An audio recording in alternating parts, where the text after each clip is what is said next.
Now, today's Anti-Finance Bill 2024 protests were not your everyday demos. They were a statement of sorts from young people who came out to oppose what they termed as oppression by the Kenya Kwanza regime. Peaceful protest turned chaotic, with the police seen to disperse the protesters fiercely. Journalists were not spared in the melee, and some activists and protests alike arrested. This went on despite the Kenya Kwanza administration seeking to cool temperatures by announcing changes to the proposals in the finance bill. The morning efforts announced from State House did not dampen the drive to protest the proposed law.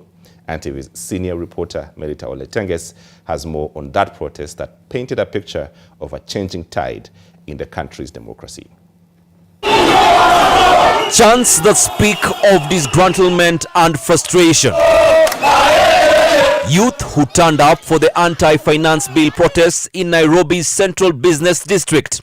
Their resolve seemed clear: to have their voices heard. The picture of the protests was different from previous engagements. Their mission to walk down Parliament Road and make their point known that they are rejecting the Finance Bill 2024. They called it Occupy Parliament, but their efforts to get to their destination were thwarted. The will, boldness and persistence of the young people, many appearing to be in the Gen Z age group, stood out. Their courage was not hidden, and it was not expressed by way of violent engagements on their end, and neither did it have a political figure at the center of the demonstrations. You've seen what the state puppets have been like, saying that even if we increase the taxes for the people who own cars, about 90% of Kenyans don't own cars. You cannot reason like that, because we are not doing this because it is a form of classism. Yeah. Whatever we're doing here in terms of exercising our civic rights. Police repulsed them and they did not relent. They did not run and get stones or other objects to retaliate violently. They were not carrying stones or crude weapons, as is the case in some instances. They had their phones and their placards and their resolve, and spoke their convictions and documented their experiences digitally. I don't understand, but see right. Juu hapa hakuna mse amerusha mtu mawe, hapa hakuna mse ameenda kuiba, hakuna mse ameenda kuvunja duka ya mtu.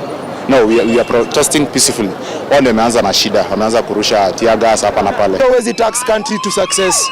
So sisi kama young adults wenye tuko karibu kubeba hiyo responsibility. History inatuuma.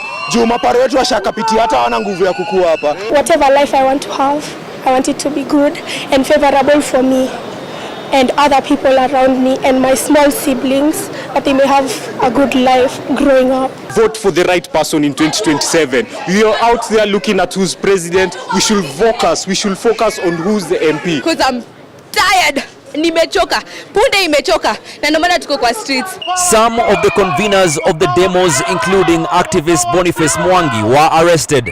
Protesters who were arrested were held at the Central Police Station, and while some were in police custody, they went on to display the unconventional and different way of protesting.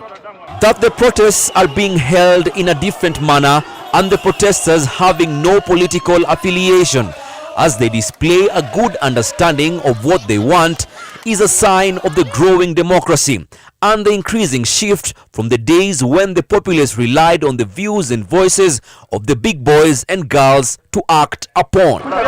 Melita Oletenges, NTV.